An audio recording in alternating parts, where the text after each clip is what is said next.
और पिद्दी 2 भाई बहन थे। पिद्दी बहुत खर्चीले स्वभाव की थी।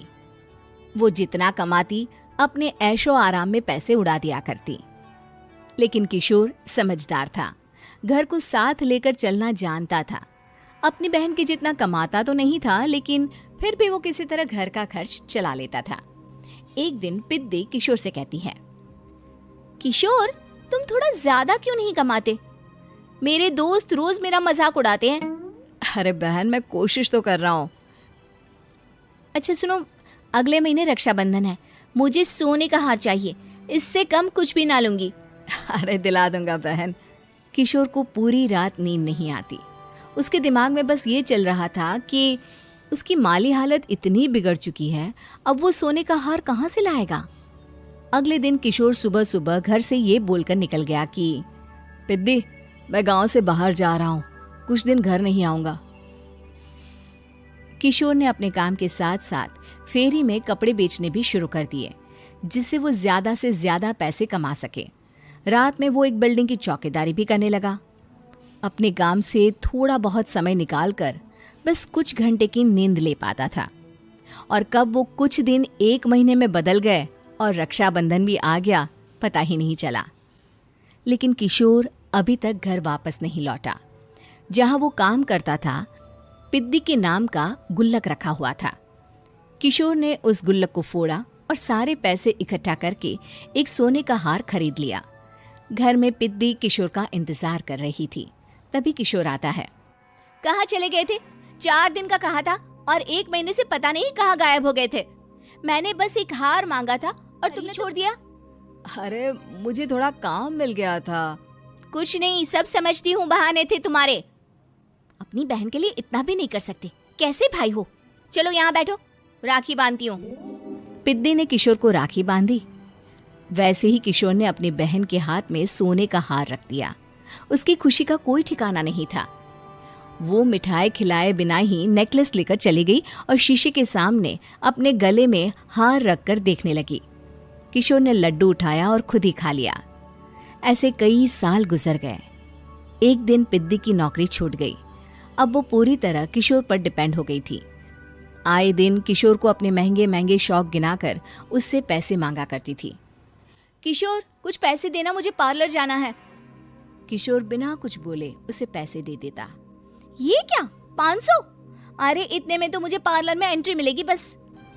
अच्छा, देता हूँ ना ज्यादा। अरे कैसे भाई हो, अपनी बहन के लिए इतना भी नहीं कर सकते।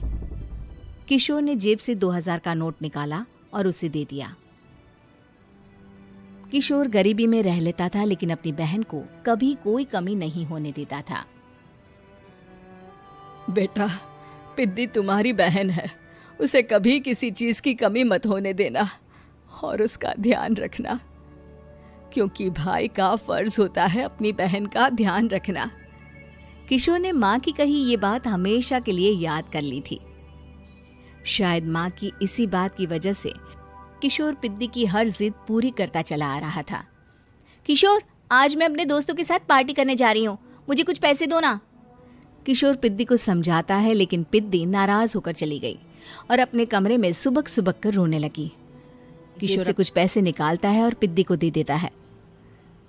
किशोर खुद कभी अच्छे कपड़े नहीं पहनता, लेकिन पिद्दी को राजकुमारी की तरह रखता। पिद्दी के जाने के बाद किशोर अपने काम पर निकल गया। एक तरफ पिद्दी अपने दोस्तों के साथ मस्ती कर रही थी, तो वहीं दूसरी तरफ किशोर पैसे कमाने के लिए कड़ी मेहनत कर रहा था। कुछ और दिन ऐसे ही बीत गए। एक दिन पिद्दी एक लड़के को लेकर घर आई और उसे किशोर से मिलवाया।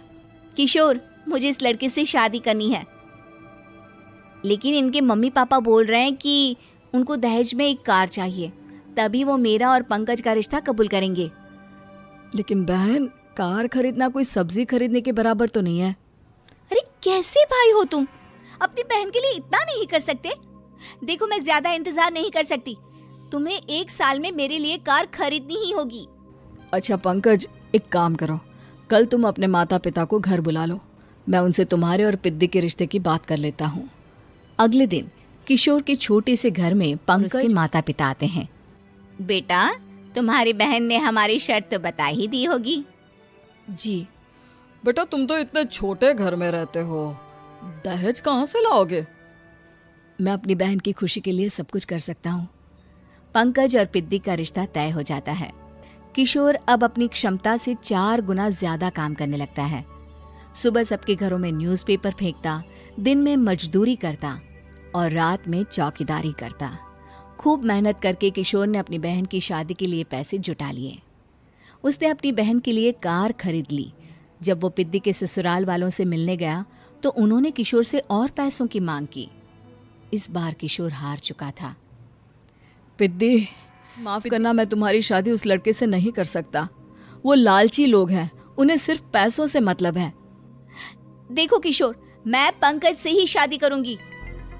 क्योंकि पिद्दी ने तो किशोर की बात न मानने की जैसे कसम खा रखी थी। किशोर ने पंकज को घर बुलाया। पंकज, तुम अपने माता पिता को समझाते क्यों नहीं हो? भैया, वो हमारी शादी के लिए मान गए, मेरे लिए तो यही बहुत बड़ी बात है। हम एक काम कर सकते हैं, दहेज की रकम में से कुछ पैसे मैं आपको दे देता हूँ। अरे लेकिन समाज वाले क्या कहेंगे? अरे जब दुनिया को पता चलेगा तब ना। अच्छा, कुछ पैसे मैं अपने मालिक से कर्ज में ले लेता हूँ। कुछ पैसे पंकज देता है, कुछ वो कर्जा लेता है और अपनी उम्र भर की कमाई वो अपनी बहन की शादी में लगा देता है। आखिर में पंकज और पिद्दी की शादी हो जाती है। पिद्दी की विदाई के बाद किशोर बिल्कुल अकेला पड़ जाता है। अब उसका कमाने मन नहीं लगता। उधारी वाले रोज घर में आकर बैठ जाते हैं। अरे किशोर, अब तो पिद्दी की शादी को 5 साल हो गए, अब तो हमारा पैसा लौटा दो। चाचा, पिद्दी के जाने के बाद किसी भी काम में मन नहीं लगता। अरे तो हमारा पैसा कैसे वापस मिलेगा? जी, कुछ करता हूँ मैं। किशोर के ऊपर बहुत सा कर्जा चढ़ गया था, इसलिए उसने तय किया कि वो ये घर बेचकर सबके पैसे लौटा देगा। अगली सुबह शहर के किसी साहूकार को उसने अपना घर बेच दिया और सबके पैसे लौटा के वो गांव छोड़कर चला गया। पिद्दी ने शादी के बाद कभी अपने भाई का हाल तक नहीं पूछा। किशोर को फर्क नहीं पड़ता था। बस ससुराल में उसकी बहन खुश है, ये जानकर उसे खुद की खुशी मिलती थी और ये सोचकर कि उसने माँ से किया हुआ वादा पूरा कर दिया।